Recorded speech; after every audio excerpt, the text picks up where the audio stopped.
Olá, povo de Deus! Estamos iniciando mais uma live Manhã com Deus.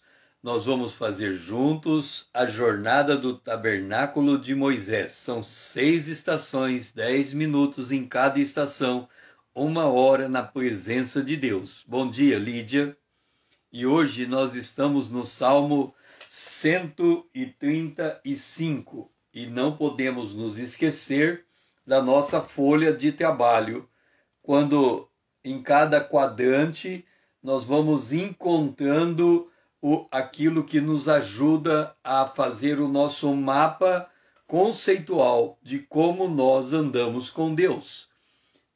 O Salmo 135, a primeira estação, a Arca da Aliança, ela se encontra no verso de número 5. Com efeito, eu sei que o Senhor é grande e que o nosso Deus está acima de todos os deuses. Quando nós olhamos para o nosso mapa conceitual, e aqui a palavra-chave do verso é eu sei. Então nós estamos falando da mente de Cristo. Quando nós temos a mente de Cristo, nós pensamos diferente. Então quando ele diz, eu sei que o Senhor é grande, a mente de Cristo diz assim, a mente de Cristo conhece o seu Deus. Então vamos escrever aqui, a mente de Cristo conhece o seu Deus. Se nós considerarmos ontem, estuda os princípios elementares da doutrina de Cristo, discerne o bem e o mal. Agora vem, conhece o seu Deus. E o salmista, ele nos diz assim, eu sei que Deus é grande. E depois ele diz, o nosso Deus está acima de todos os deuses. Mas se há um só Deus, por que o salmista diz a respeito de outros deuses? Irmão Paulo, seja bem-vindo. Vamos entender uma coisa. Quando nós olhamos para o ser humano, para nós, enquanto pessoas, nós temos que entender que nós fomos criados por Deus. Nós passamos por 2 criações divinas. A gente lê na Bíblia que Deus criou os céus e a terra, e no futuro Deus vai criar novos céus e nova terra. Por outro lado, nós lemos que nós nascemos naturalmente do ventre da mãe, é o primeiro nascimento, mas Jesus veio e anunciou o segundo nascimento.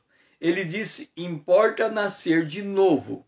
Quem não nascer da água e do Espírito não pode entrar no reino de Deus. Então, assim como os céus e a terra passam por 2 criações, a primeira já aconteceu, a segunda está por acontecer, nós também passamos por 2 criações. A primeira, nós somos formados no ventre da nossa mãe e chegamos à luz nesse mundo. E a segunda, o próprio Deus nos cria em Cristo Jesus quando recebemos Jesus como Salvador. Ok, agora entenda uma coisa. E a gente precisa entender a dimensão espiritual da nossa vida. Caso contrário, nós não vamos achar o significado da nossa existência. Lembra que o Ikigai é o que eu amo, o que eu bem faço, o que os outros pagam para eu fazer e o que as pessoas, o que eu trabalho para fazer e o que as pessoas pagariam para eu fazer. Esse é meu Ikigai, ou seja, o centro da minha vida. Mas como é que eu vou conhecer o centro da minha vida? Como é que eu vou conhecer o propósito de Deus para comigo se eu não entendo como é que eu fui criado? E nós fomos criados à imagem e semelhança de Deus. Nós fomos colocados no jardim do Éden. E aí Deus diz a nós, ou Deus diz ao homem, em Gênesis capítulo 1, verso 26. Vamos ler o que Deus diz. Gênesis 1, 26. Façamos o homem a nossa imagem conforme a nossa semelhança. Essa foi a determinação divina, o propósito divino, o pano de fundo para onde estamos caminhando para sermos a imagem de Deus. E aí ele completa: tenha ele domínio sobre os peixes do mar, sobre as aves dos céus, sobre os animais domésticos, sobre toda a terra, sobre todo réptil que rasteja na terra. Quando ele diz tem o homem domínio, a gente olha para o que a Bíblia está dizendo, tenha o homem domínio, e aí a gente diz assim: nós fomos feitos para dominar, nós fomos feitos para reinar, nós fomos feitos para comandar, nós fomos feitos para ser cabeça e não cauda. Agora, presta atenção, nós estamos dizendo isso, que fomos feitos para dominar, mas se olharmos na palavra de Deus, e Deus diz domine, nós não fomos feitos para dominar, nós fomos feitos para servir, porque há uma ordem nos comandando. Esta ordem declara: você foi feito para servir. E como é que eu vou servir? Dominando. Então a minha interação com a terra depende de uma ordem que eu recebi do céu. Então eu estou como mordomo na terra, eu estou executando algo na terra. Tentar dizer que eu estou no comando é a mesma coisa de eu ser contratado numa empresa e dizer eu sou dono da empresa. Não é dono da empresa, você tem um lugar naquela empresa para executar uma função naquela empresa. Agora, entenda uma coisa, vamos tirar Deus do contexto. Deus não está me dando uma ordem. Se Deus não está me dando uma ordem, eu posso andar sem ordem nenhuma? A resposta é não. O apóstolo Paulo diz que o mundo está morto nos seus delitos e pecados, e ele anda conforme o príncipe desse mundo. Ou seja, quem não está no comando de Deus, está no comando do diabo.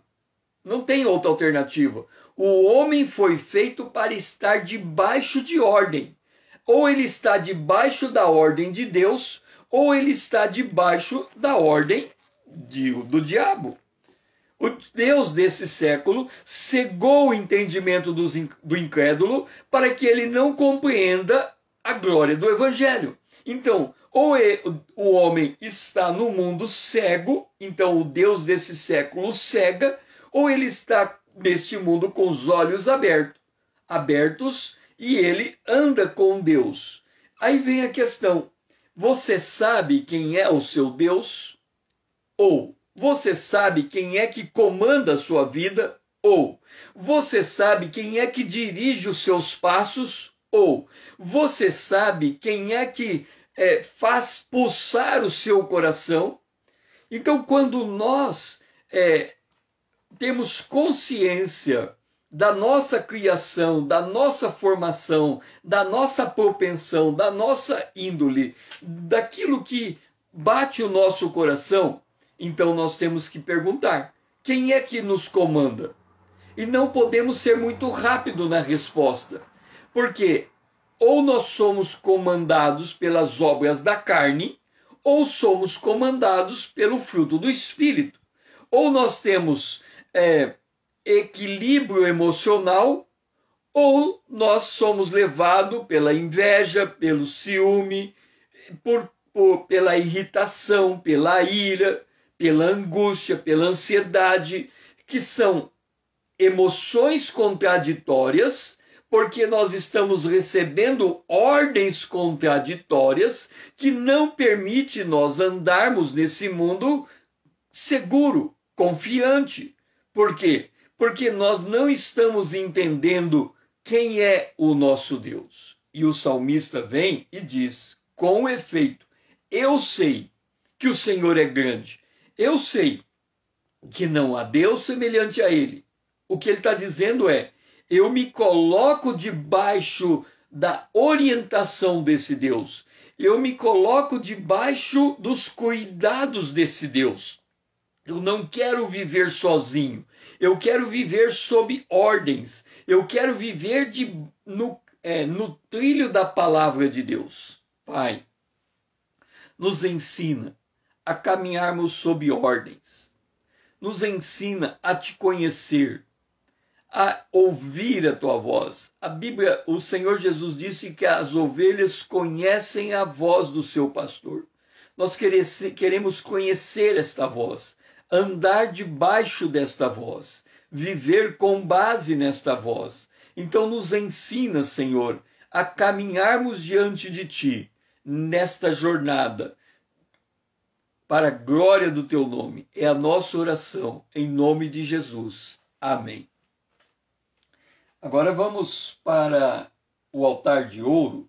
Está no Salmo 135, o verso 1 e 2. Ora, se eu sei quem é o meu Deus, o que vai expressar a minha boca? Aleluia! Louvai o nome do Senhor, verso 1 e 2. Louvai os servos do Senhor, vós que assistis na casa do Senhor, nos átrios da casa do nosso Deus. Quando a gente lê o Antigo Testamento, nós temos que ler o Antigo Testamento com a luz do Novo Testamento. Porque senão, nós vamos facilmente caminhar para o legalismo. Caminhar para aquilo que os fariseus faziam.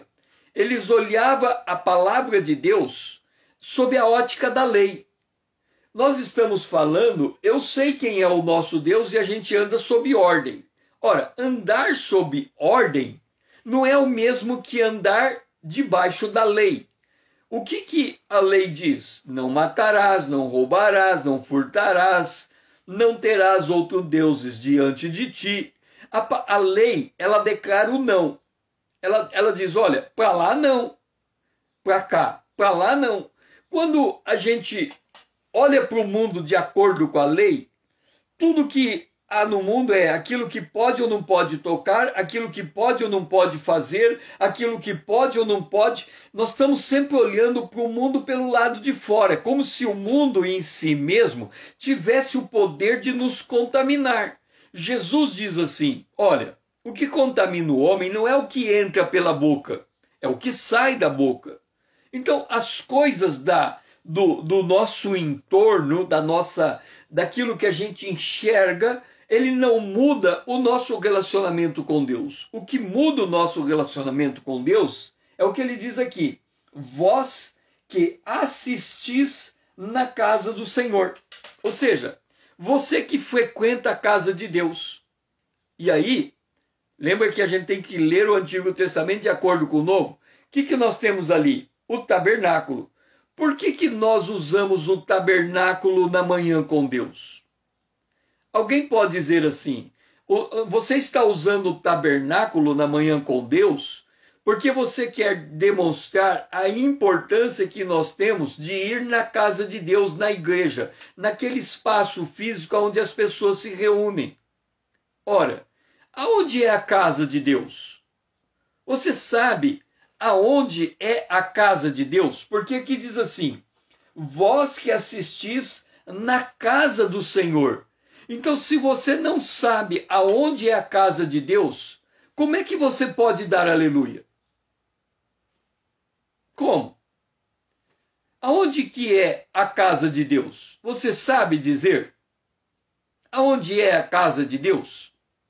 Porque eu preciso ir até a casa de Deus para dar aleluia. Eu preciso ir até a casa de Deus para servir a Deus.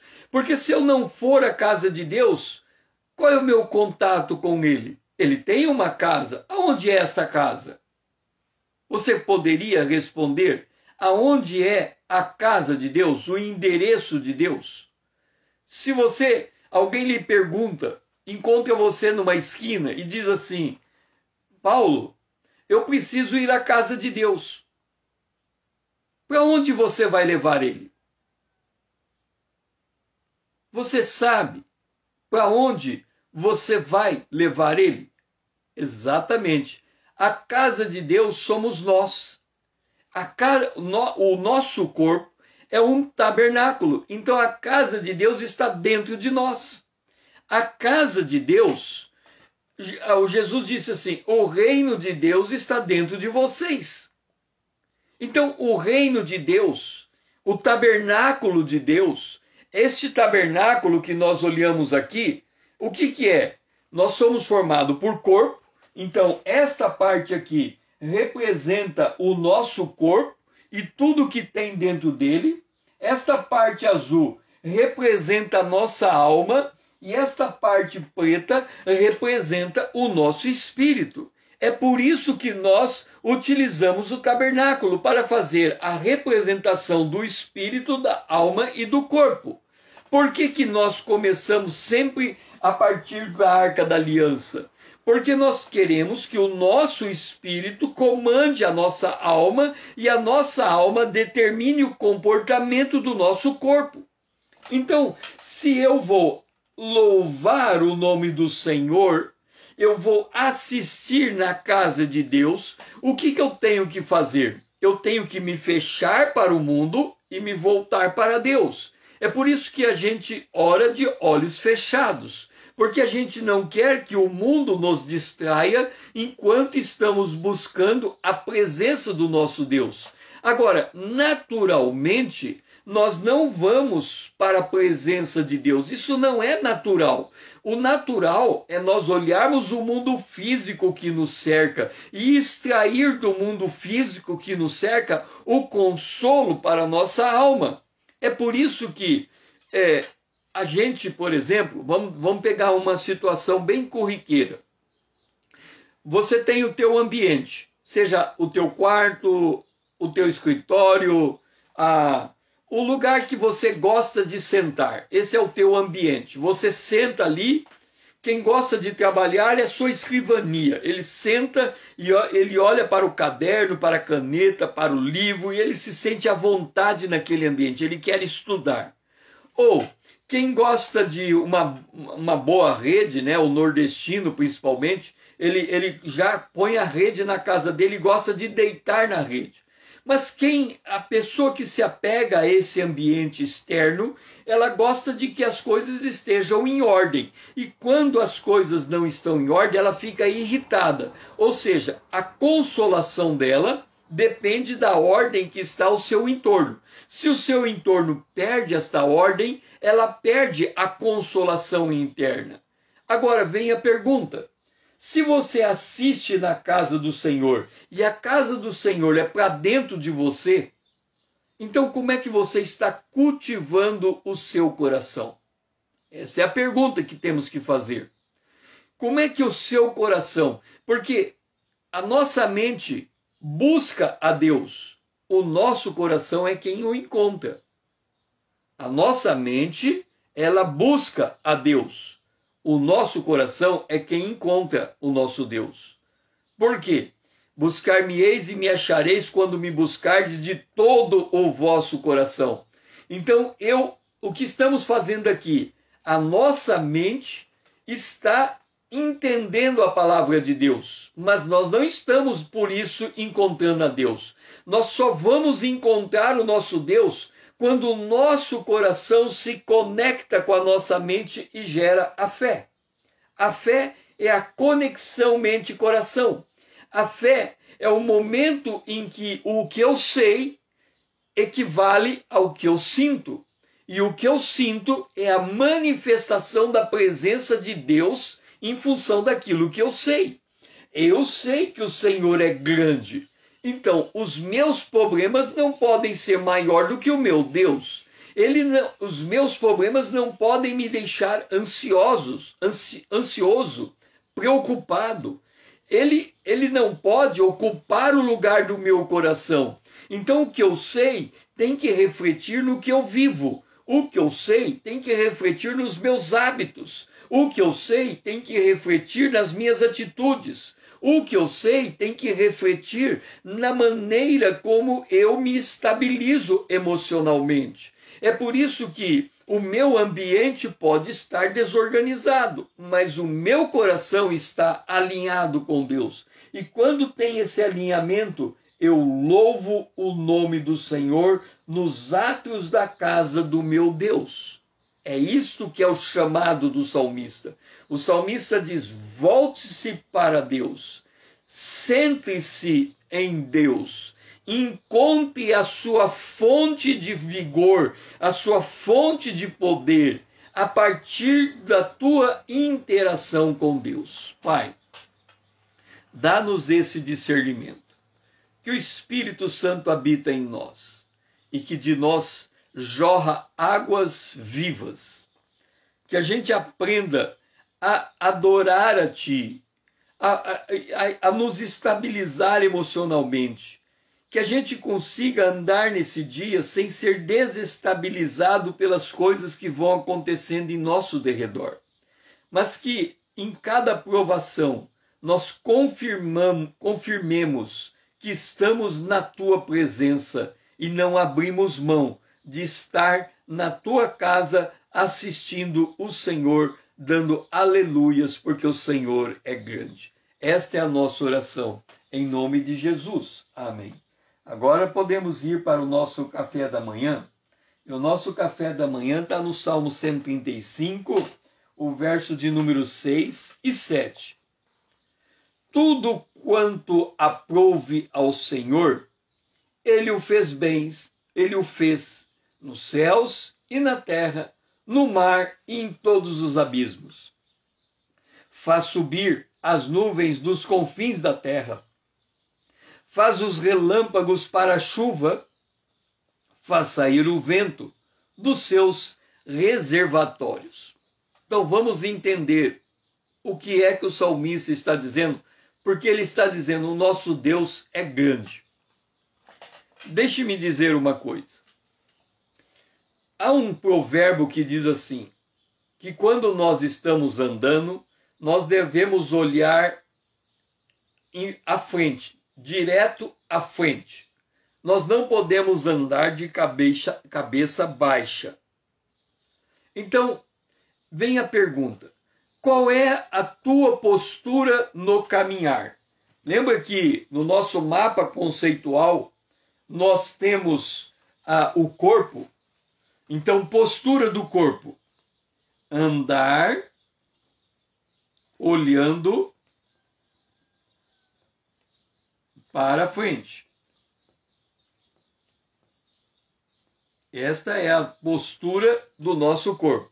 Lembra? Você tem que ter o mapa conceitual e você tem que ter o caderno de anotação e você vai montando o teu mapa conceitual e você pode montar com coisas diferentes daquelas que eu estou falando e você pode compartilhar. Olha, no meu mapa conceitual, na parte do corpo eu estou colocando andar olhando para frente. Essa é uma postura do meu corpo. O meu corpo tem que andar olhando para frente. Geralmente, quando andamos olhando para o chão, é porque nós estamos abatidos. Se nós andamos olhando para o alto, quando o nariz ele sai da linha do Equador aqui, e ele levanta a algum traço de soberba. Então nós estamos olhando de cima para baixo as pessoas, estamos medindo as pessoas. Então o correto é o nosso nariz estar alinhado com o horizonte. Então essa é a postura do nosso corpo. O nosso corpo está traduzindo uma expectativa interior. Aí a gente lê aqui: Deus fez os céus e a terra. Ok, Deus criou os céus e a terra, a gente sabe disso. Lendo a palavra de Deus, Gênesis capítulo 1, verso 1, Deus criou os céus e a terra. Mas o salmista diz assim: Ele faz os relâmpagos para a chuva.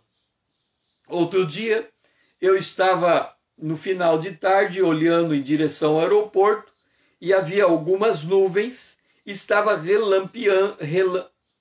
estava dando relâmpago no meio daquelas nuvens como se fosse flash de luz. É admirável isso, mas não acontece a qualquer momento. Isto acontece quando há algumas condições da temperatura, do vento, das nuvens, da formação de água. Eu não sou cientista, não sei declarar exatamente em que momento acontece um relâmpago, mas tem um processo. Então Deus é Senhor da criação e Ele é Senhor do processo. Por quê? Porque para Ele produzir um relâmpago, para Ele movimentar uma nuvem, para ele fazer sair o vento dos seus reservatórios. Vamos lá. Você está num dia quente. Você está na rua. Ora, está calor, o sol está quente. Você está andando na rua e não tem alternativa para você. Não tem um ar-condicionado para você entrar. Você está na rua, no meio da rua, andando a pé. O que você olha e fica esperando? Você pensa assim consigo, bem que podia vir um vento me refrescar.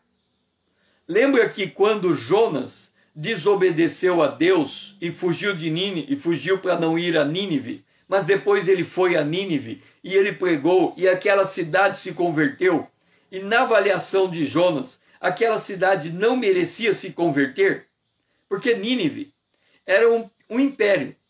E como império, eles eram terríveis. Dizem que os poderosos de Nínive, quando eles queriam prejudicar, ou quando eles queriam judiar de alguém, eles amarravam a pessoa no deserto e tirava com a faca a pele das pessoas. E fazia as pessoas morrerem com suas peles expostas. Imagina, que morte terrível é esta. Então Jonas sabia que Nínive era um império desalmado, um império violento.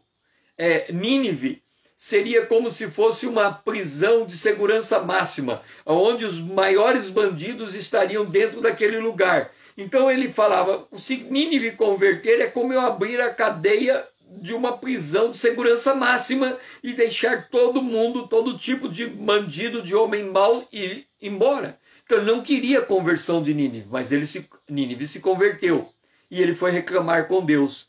E aí ele dormiu e Deus fez nascer uma árvore e deu sombra para ele. Então a gente andando espera que o vento se mova e bata em nós como se fosse um ar-condicionado natural. É Deus quem faz esse vento se mover. Agora, é Ele que faz a nossa vida se movimentar. Ele nos criou, mas Ele também está nos processos existenciais. Ele está no nosso relacionamento familiar, Ele está no nosso relacionamento com o cônjuge, Ele está no nosso relacionamento com os filhos, Ele está no nosso relacionamento com o empregador, Ele está no nosso relacionamento com o empregado, Ele está no nosso relacionamento com o vizinho, Ele está no nosso relacionamento com o conhecido, Ele está no nosso relacionamento com o desconhecido. Em todas as esferas da nossa vida, Deus se faz presente, no processo, no cotidiano. Por isso que a Bíblia diz, todas as coisas contribuem conjuntamente para o bem daqueles que amam a Deus. Porque as coisas não acontecem fortuitamente. Você olha para um relâmpago e você só enxerga o relâmpago.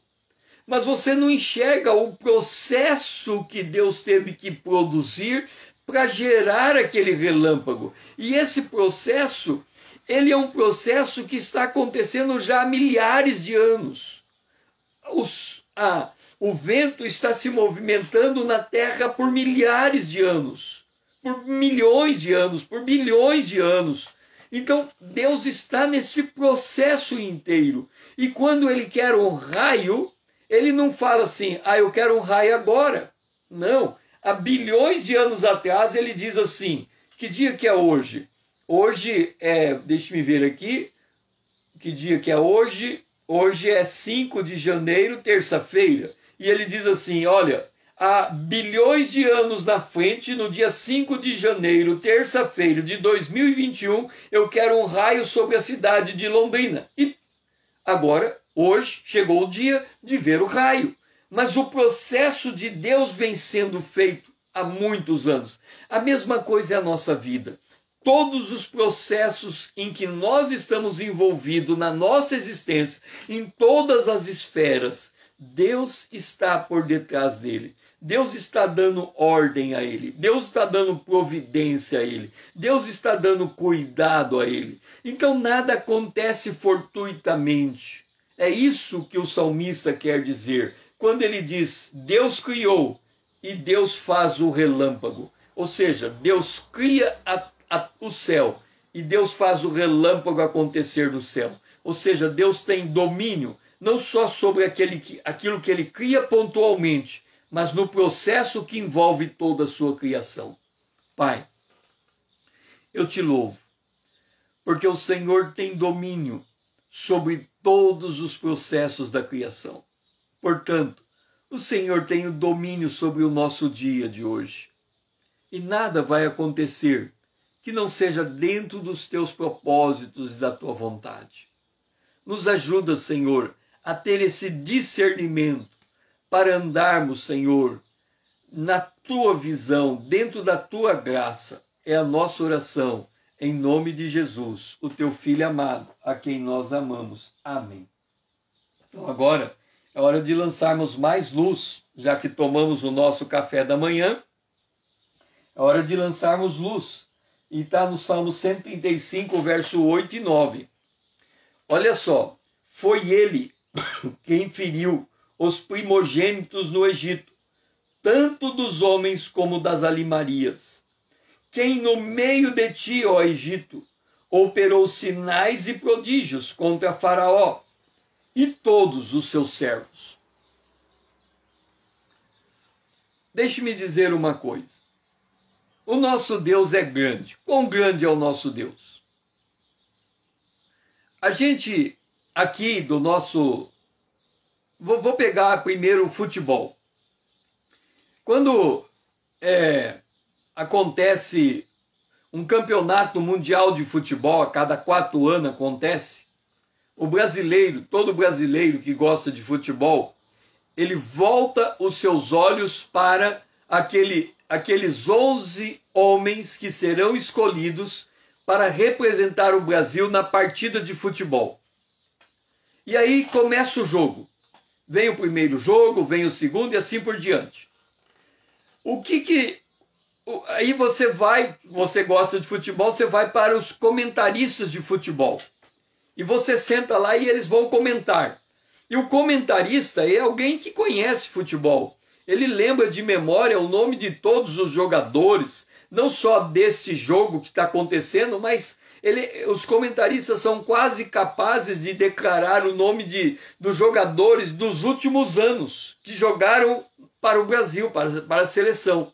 Só que num dado momento o comentarista diz assim, olha, no Brasil nós temos 200 milhões de técnicos, todo mundo quer dar palpite. E é verdade. Quem gosta de futebol fala, não, aquele jogador não podia ser jogar, tinha que ser outro.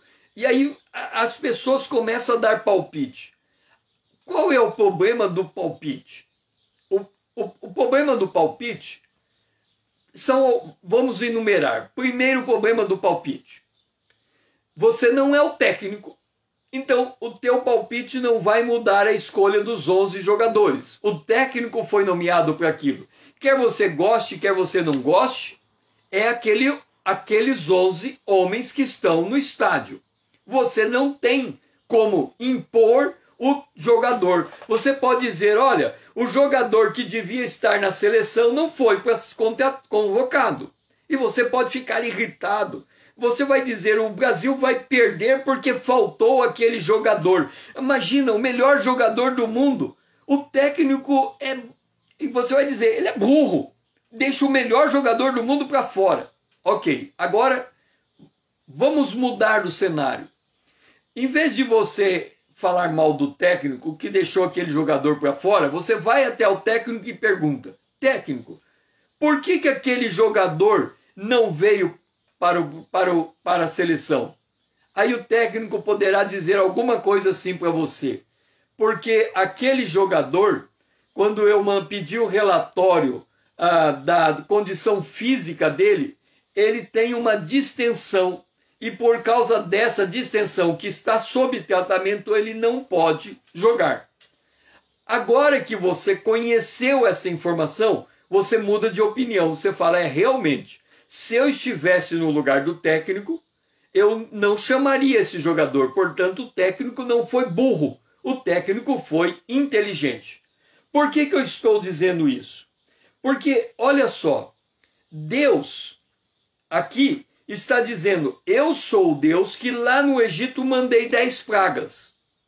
Por que Deus mandou 10 pragas no Egito? Porque Deus está tratando com Faraó, ok? Então, se coloque no lugar do judeu. Você está morando no Egito e de repente começa a cair granizo no Egito, ou de repente as águas do Nilo ficam vermelhas. Você que é judeu morando no Egito, você pode dizer assim: mas que coisa absurda! Onde já se viu essa praga cair aqui? Essa praga está atrapalhando a minha vida. Mas observa, Deus chama você para uma conversa e diz: presta atenção. Eu mandei Moisés para o Egito, porque eu estou preparando o meu povo de Israel para sair do Egito, e por isso eu estou mandando 10 pragas no Egito. E quem é você para dizer para mim como é que eu devo tratar Faraó? Ok? Aí você me diz assim: César, por que você está me dizendo essas coisas? Porque nós estamos morando no mundo, na Terra, no planeta Terra, por óbvio, né? Mas num planeta globalizado. Num planeta em que, por meio da internet, eu tenho notícia de qualquer lugar. Por exemplo, eu leio um jornal todo dia dos Estados Unidos. Aí você vai dizer: então você sabe inglês? Não. Na hora que eu pego o link do jornal, o Google automaticamente traduz para o português tudo que está no inglês. Então eu posso ler um jornal dos Estados Unidos, porque eu vou ler tudo em português. Aí eu lendo esse jornal, eu fico sabendo, por exemplo, que lá nos Estados Unidos tem um problema nas eleições. A gente não sabe quem vai ser o próximo presidente, há uma disputa de poder. E aí a gente fica sabendo que uma pandemia, pelos jornais, a gente está lendo jornais, então fica sabendo que a pandemia está afetando os Estados Unidos, está afetando a Europa, está afetando a Ásia, está afetando a África, está afetando o Brasil, todos os países do mundo. E aí eu olho para tudo isso que está acontecendo e eu vou começar a dar palpite. E eu começo a dar palpite porque está faltando vacina, porque está faltando isso, porque está faltando aquilo. Mas eu não tenho os conhecimentos das coisas. Quem sou eu para ficar dando palpite por que está acontecendo no mundo inteiro? Olha, Deus está agindo no Egito para tratar com o Faraó, para tirar o Israel do Egito. E Deus pode estar chacoalhando o planeta Terra para preparar a igreja para sair do planeta Terra, para ser arrebatada. Então, as coisas que estão acontecendo no mundo é um modo de Deus tratar com o Deus desse século. Se nós estamos falando que o nosso Deus é grande, ele é maior que o Deus desse século. Muitas pessoas estão preocupadas em saber se o anticristo já está aí, se ele está no comando, o que ele está articulando e todas essas coisas. Mas isso é apequenar o nosso Deus. O que nós temos que nos perguntar é o que Deus está fazendo na terra. E ele diz: fui eu que feri os primogênitos no Egito. Ou seja, Deus pode estar dizendo para nós: é eu que estou permitindo essa pandemia chacoalhar o planeta Terra. A pergunta é: mas afinal de contas, o que Deus está fazendo? Eu não sei. Então, eu no mínimo deveria me calar e apenas vigiar e apenas orar. Eu não posso reclamar, eu não posso murmurar, eu não posso olhar para o mundo e dizer assim: o mundo não devia estar desse jeito, o mundo tinha que estar diferente. Mas eu não sei o que Deus está fazendo para tratar com Satanás. Eu não sei como é que ele está fazendo para tratar com os ídolos desse mundo. Eu não sei o que ele está derrubando. Mas lâmpada para os meus pés é a palavra de Deus. E isso eu sei. Eu sei que o Senhor é grande. Eu sei quem é o meu Deus. E o meu Deus, ele me ajuda a me manter no equilíbrio. Ele tira de mim o medo. Porque eu sei que a minha vida está nas mãos de Deus. Quando eu digo isso, eu não estou dizendo que Deus vai me imunizar das coisas desse mundo.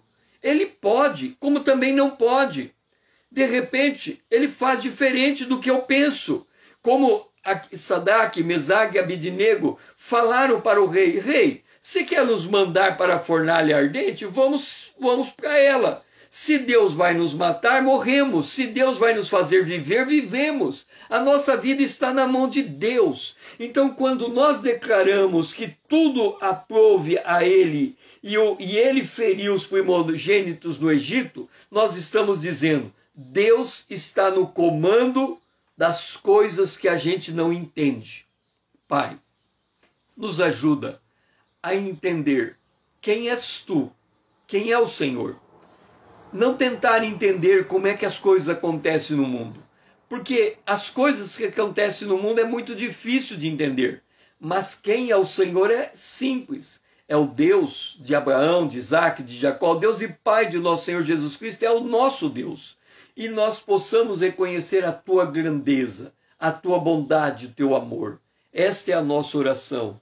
Em nome de Jesus, o Teu Filho amado, a quem nós amamos. Amém. E agora a gente pode sair da nossa alma, ir para o nosso corpo, ir para a pia de cobre, ir para o átrio, isso está no verso 3 e 4. Louvai ao Senhor, porque o Senhor é bom. Cantai louvores ao seu nome, porque é agradável. Pois o Senhor escolheu para si a Jacó e a Israel por sua possessão. Deixe-me dizer uma coisa para você. Na Terra, no planeta Terra, só há dois povos. O povo de Deus e o povo descrente, que não conhece a Deus. Agora, quando a gente vai pontuar e declarar quem é o povo de Deus, a coisa complica um pouco mais. O povo de Deus na terra são dois. Ou Israel, Deus tem uma aliança com Israel, ou a igreja. Esta é a dispensação da igreja, porque Israel endureceu o seu coração. Então Deus disse que o endurecimento veio em parte Israel para que desse tempo para a igreja. Mas depois Deus voltará a falar com Israel novamente e Israel se converterá a Deus. Então o povo de Deus na terra é, hoje, na ordem das coisas, em primeiro lugar, a igreja. É a dispensação da igreja que nós estamos vivendo, mas também Israel. Deus tem promessas específicas para com Israel. Então este é o povo de Deus. Quem não é povo de Deus? Quem não pertence à igreja, quem não é de Israel. Agora, quem é a igreja? A igreja é todo aquele nascido de novo. É todo aquele que foi justificado por Cristo Jesus e que foi regenerado pelo Espírito Santo e se tornou uma nova criatura. Este é o membro da igreja. A igreja é a soma desses membros, corpo de Cristo. Aqui diz, o Senhor escolheu para si a Jacó.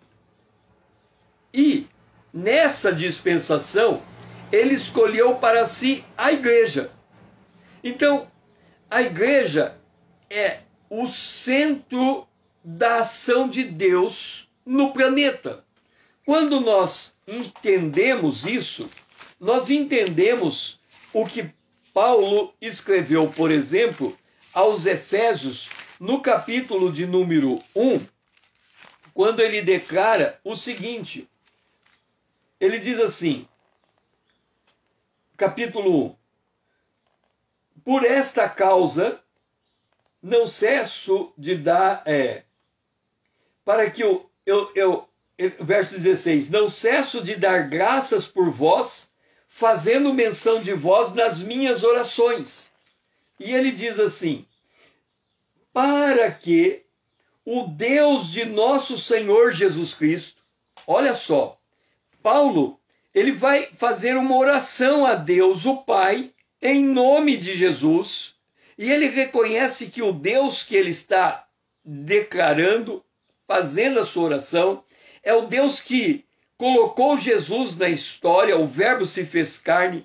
Então ele está fazendo uma ligação do Deus do céu com a cruz do Calvário e com a obra da redenção. E ele fala, por causa desse Deus que gerou esta obra de redenção na pessoa de Jesus, Ele pede para que Deus nos dê espírito de sabedoria e de revelação. Ele quer que a gente faça aquilo que o salmista diz. Eu sei. Mas como é que eu sei que o Senhor é grande? Porque eu tenho o espírito de sabedoria e de revelação. Mas por que eu tenho o espírito de sabedoria e de revelação? Porque alguém está intercedendo por mim. O homem natural não vai alcançar as coisas de Deus, nós temos que entender isso.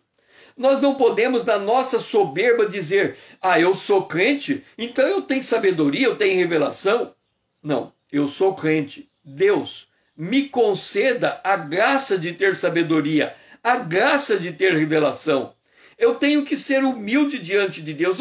Eu não posso achar que eu posso me apropriar das coisas de Deus. Ele me escolheu. E aí Paulo fala, olha, iluminados os olhos do vosso coração no pleno conhecimento de Deus. Então, quando nós nos voltamos aqui, diz, eu sei que o Senhor é grande. Como é que eu sei que o Senhor é grande? Eu sei que o Senhor é grande porque eu leio a palavra de Deus e ela me mostra, ela me revela, ela me abre, ela me explica a grandeza do meu Deus. Então, a partir deste conhecimento que eu tenho dele, um conhecimento mediado pela palavra dele, não é algo que eu estou entabulando na minha imaginação. Eu não posso, Deus é grande, por que Deus é grande? Porque ele é o Deus e Pai de nosso Senhor Jesus Cristo. Porque ele é o Deus que foi lá no Egito e tirou o povo de Israel, libertando-o da escravidão. O meu Deus é grande porque ele vai tocar a trombeta e vai arrebatar a sua igreja. Então Paulo diz, iluminando os olhos, para quê? Para você saber a esperança da sua chamada, a riqueza da sua herança, a suprema grandeza. Faltou o som? Eu não tenho como fazer nada aqui. Você está conseguindo me ouvir? Estão me ouvindo?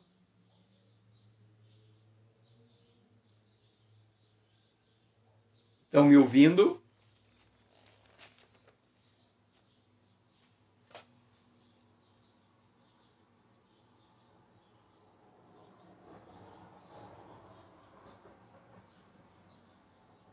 Ok.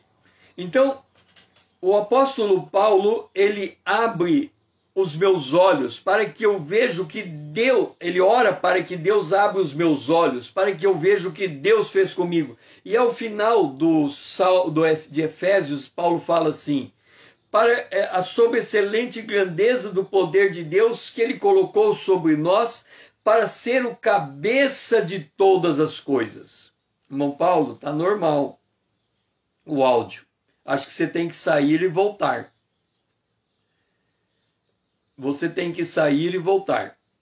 Então, entenda, o nosso Deus, ele é grande, mas nós temos que ter o nosso entendimento aberto para conhecer essa grandeza. Então, ele é grande. Então, no verso 3 e 4, ele nos escolheu para si. Ele nos escolheu para si. Então nós temos que entender esse cuidado de Deus. Nós somos ovelhas. Por isso que nós lemos esse salmo e diz assim, esta é a manhã com Deus, porque ele é o nosso Deus, e nós, povo do seu pasto, o povo que ele pastoreia, e ovelhas de sua mão, o rebanho sob o seu cuidado. Então nós estamos debaixo desse cuidado de Deus. Nada está acontecendo de forma fortuita em nossa vida. O Senhor está no controle da situação. O Senhor tem cuidado de nós. Pai, nós oramos, porque somos ovelhas no teu pasto. Porque o Senhor tem cuidado de nós. Porque o Senhor lida com os nossos inimigos. Porque o Senhor cuida do mundo como um todo. porque nem essa pandemia está fora do teu controle e da tua grandeza. Nós é que não sabemos o que o Senhor está fazendo nesses dias, mas cremos que o Senhor está no controle de todas as coisas. Por isso nós estamos em gratidão, nos apresentando diante de Ti esta manhã, porque é a Ti que servimos. Nós oramos agradecidos, em nome de Jesus, o Teu Filho amado, a quem nós amamos. Amém. Então vamos para o altar de cobre. A frase do dia é: o nome do Senhor vai de geração em geração. E o verso 13 e 14 diz assim: o teu nome, Senhor, subsiste para sempre. A tua memória, Senhor, passará de geração em geração, pois o Senhor julga ao seu povo e se compadece dos seus servos.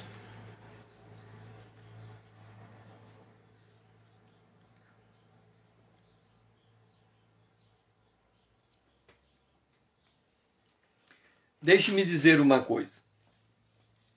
O texto diz assim: a tua memória, Senhor, passará de geração em geração, ok? Olha para a Bíblia. A Bíblia foi escrita em um período de 1.600 anos de história. Ela foi escrita por em torno de 40 autores diferentes. Os homens que escreveram a Bíblia foram inspirados por Deus.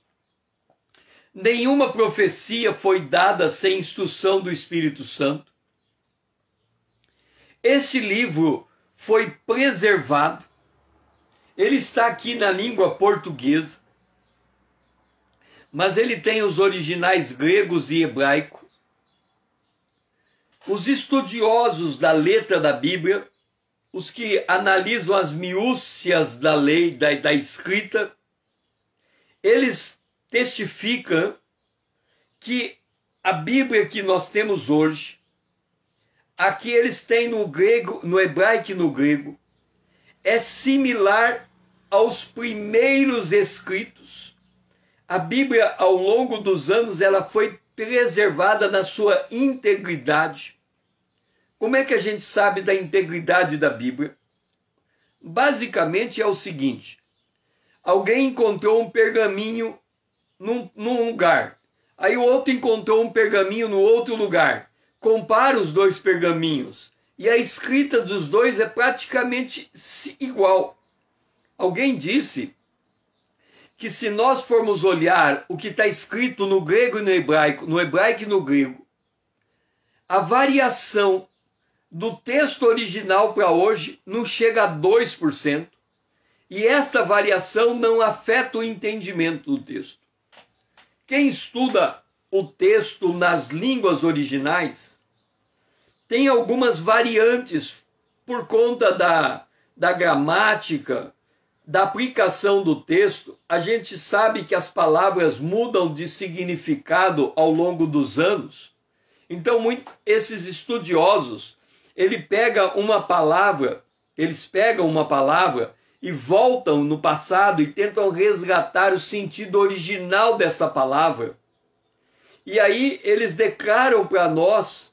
É por isso que nós temos que estudar a Bíblia com dicionário. Nós temos que estudar a Bíblia com uma concordância bíblica. Nós temos que estudar a Bíblia com um livro de teologia sistemática, porque nós temos que resgatar essa história, esse conteúdo. Estudar a Bíblia não é simplesmente eu ler o texto e achar o que eu penso dele. Eu tenho que saber o que o texto diz. E se eu quero saber o que de fato o texto diz, então eu vou olhar o que o texto diz, tentar entender do meu jeito, mas eu vou buscar outros homens de Deus, que são homens de oração, são homens que têm um testemunho de Deus, e eles também vão dizer o que o texto diz. E eu vou comparar o que eu digo com o que o outro homem de Deus está dizendo. E se o que eu estou dizendo é muito diferente do que o outro homem de Deus está dizendo, há uma grande probabilidade que quem está errado sou eu. Essa Bíblia está sendo estudada por mais de 4 mil anos. 2.000 anos, mais 1.600 para trás. 3.600 anos, ela está sendo estudada. Então, se alguém está errado naquilo que lê, é provável que seja eu. Então eu tenho que ler a Bíblia, mas eu tenho que ler também comentários, para saber se o que eu estou entendendo da palavra de Deus está de acordo com os comentários. Alguém pode dizer, mas César, é o Espírito de Deus que dá o entendimento. É verdade. Mas o espírito do erro também dá entendimento. Satanás chega para Jesus e diz, está escrito, se atira daqui. Ora, se o Espírito de Deus pode me instruir, o espírito do erro também pode. Então nós temos que ser precavidos. Se a gente conhece o nosso Deus e ele é acima dos outros deuses, nós também temos que saber que os outros deuses têm um relativo poder. Ele tem o poder do engano, o poder da mentira. Jesus disse que se os dias não fossem abreviados, nem os seus escolhidos se salvariam. Está o poder do mal sobre a humanidade. Então eu não posso achar que porque eu tenho o Espírito de Deus, eu me basto para entender a Bíblia. Agora, por que eu estou dizendo tudo isso? Porque o testemunho de Deus passa de geração em geração. A minha geração conhece o Deus da geração passada. Jesus é o mesmo ontem, hoje e o será eternamente. Tem muitos pregadores que dizem assim, Deus tem uma revelação para a nossa geração. A revelação é a Bíblia. E a Bíblia está escrita desde sempre. Então, o apóstolo Pedro diz assim, eu não me canso de escrever as mesmas coisas, e isso é para a segurança de vocês. O apóstolo Paulo disse, se alguém pregar um outro evangelho diferente desse que eu estou pregando, seja anátema. A verdade não muda. Então, a verdade ela passa de geração em geração. E eu que estou na minha geração, eu tenho que respeitar as gerações antigas. Eu tenho que respeitar o que os antigos aprenderam de Deus. Eu não posso imaginar que eu sou tão inteligente que eu vou aprender mais de Deus do que os homens do passado entenderam. Percebe? Homens santos de Deus andaram na terra. E a gente conta entre eles Moisés, Paulo, Pedro.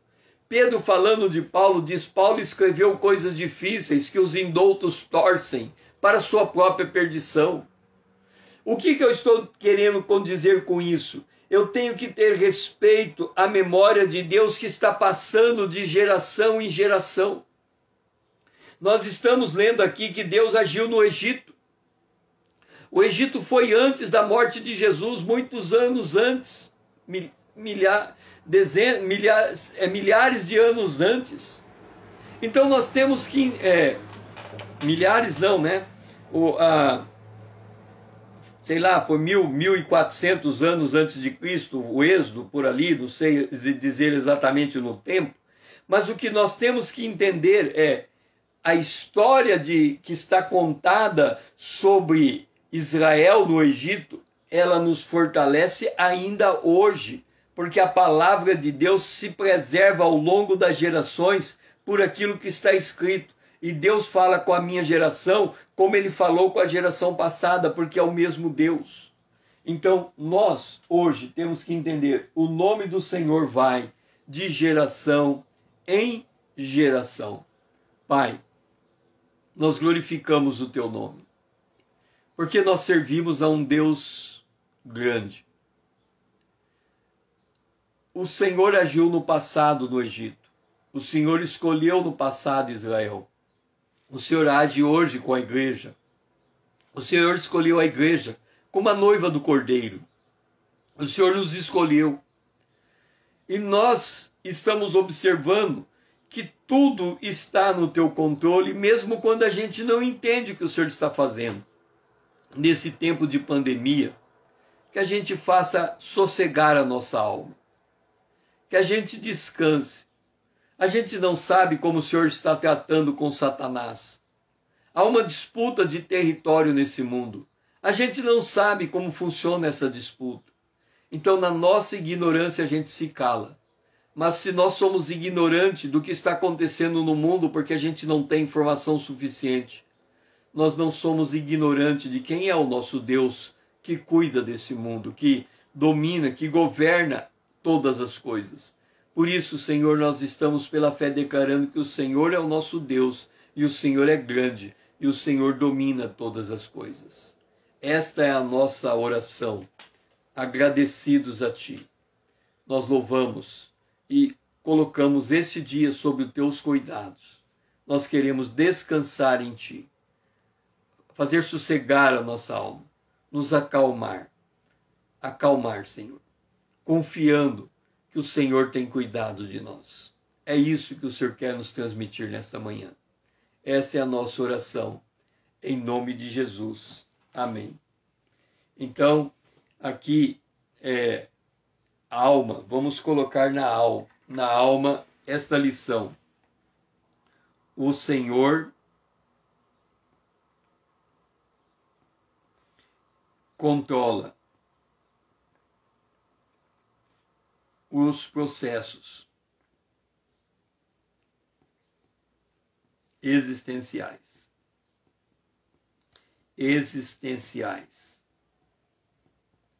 O Senhor controla os processos existenciais. Por isso,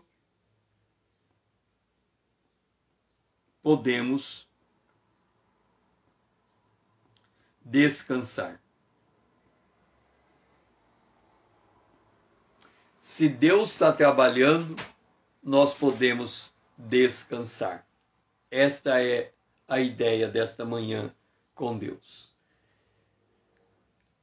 Agora que estamos encerrando essa manhã com Deus, não esqueça de pegar esse aviãozinho e mandar essa manhã com Deus para outras pessoas serem fortalecidas também.